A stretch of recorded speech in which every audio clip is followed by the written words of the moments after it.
क्षेत्र को कहते हैं ब्रज। ब्रज का फुल फॉर्म क्या है? ब्रज का फुल फॉर्म होता है ब्रह्म की रज। ब्र मतलब ब्रह्म है ना, जहाँ ब्रह्म की रज हो वो ब्रज है।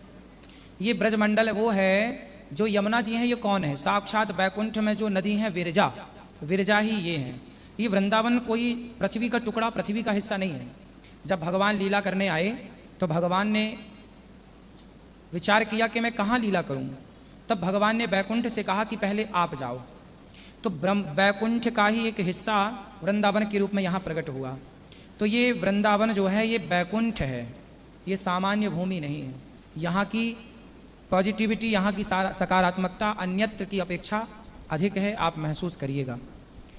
बस वृंदावन के बारे में इतना जानिए कि ये वो माटी है जिस रज में लौटने के लिए ब्रह्मा भी आते हैं। कर जोरे ब्रह्मा खड़े सुनहु नंद के लाल, देहु ब्रह्म पद और कूँ हमहु करो ब्रजग्वाल। ब्रह्मा जी कहते हैं कि हे प्रभु, ये ब्रह्मा का पद किसी और को दे दीजिए और हमें अपना ग्वाल बाल बना लीजिए। इस रज में आप जब खेलते हैं तो हमें भी आपके संग खेलने का परम अवसर प्राप्त होगा। ये वो भूमि है।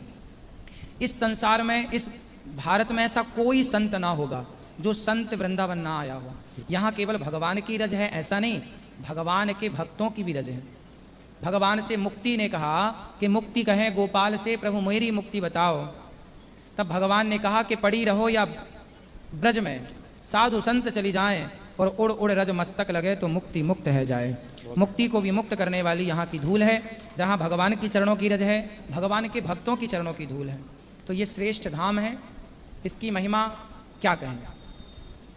वृक्षों को लेके एक विचार तो चलता है, जैसे मेरे सुनने में आया कि लोग कहते हैं कि आगे वृक्ष एक साधारण वृक्ष नहीं है। जब उद्धव जी आए वृंदावन गोपियों के पास तो उद्धव जी ने राधा रानी से यही तो कहा कि हमें ब्रज की लता पता बना दो। मतलब जितने भक्त हैं वो ये कहते हैं कि प्रभु हमें मनुष्य मत बनाओ, मनुष्य बनाओगी तो काम क्रोध आएगा। हम ब्रज में पैदा हो भी गए हैं तो बाहर भी जा सकते हैं, पर आप ऐसी कृपा करो प्रभु कि हमें ब्रज का वृक्ष बना दो, क्योंकि वृक्ष पर कैसे बाहर जाएगा। और वृक्ष रहेगा तो ना उसे काम सताए, ना क्रोध सताए, ना लोभ सताए। हर हाल में उस वृक्ष पर भक्तों की चरण रज उड़ उड़ के पड़ती रहेगी। इसलिए प्रभु जो रसिक भक्त हैं वो मनुष्य भी बनना नहीं चाहते। वो कहते हैं मनुष्य किसी और को बनाओ, हमें तो ब्रज की लता पता बना दो, इसलिए कि हम विषयों से बचकर केवल धाम का, आपके भक्तों को महसूस करें, धाम का वास करें, आनंद से रहें। तो बस यही है कि स्वाद है।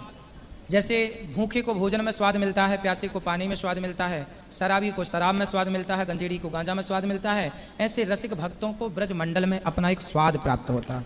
अब वो स्वाद है, वो एक नशा है धाम में रहने का, वो अनुभूति है परमात्मा को पाने की, भगवान की को महसूस किया जा सकता है। यहाँ बहुत कठिनता से नहीं मिलते भगवान, यहाँ बहुत सरलता से प्राप्त हो जाते हैं। बहुत सुंदर महाराज जी। वैसे महाराज जी अभी संतों की आपने बात की,